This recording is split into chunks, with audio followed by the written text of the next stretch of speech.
नमस्कार, मी राजश्री तिवारी चॅनलमध्ये आपल्या सर्वांचं खरंच खूप खूप मनापासून स्वागत आहे. चॅनलवर नवीन असेल तर प्लीज चॅनलला सबस्क्राईब करा. तर पालक पुलाव बनवायचा कसा मी दाखवणार आहे. तर तांदळाचे 4 पट पाणी घेतलं मी. 2 वाट्या तांदूळ होते.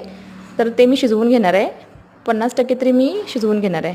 तर याच्यामध्ये बघा कोथिंबीर, 4 मिरच्या, आलं आणि पालक मी गरम पाण्यातून काढून घेतला आहे. तो त्याच्यामध्ये मी बारीक करून पेस्ट करून घेतली.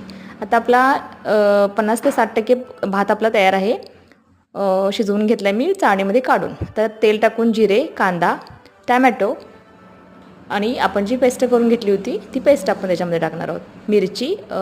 मीठ आणि ओले मटार आणि धनेपूड हे सगळं घालून आपल्याला हळदपूड पाव चमचा, सगळं पाव चमचा घालायचं आहे. मीठ चवीनुसार.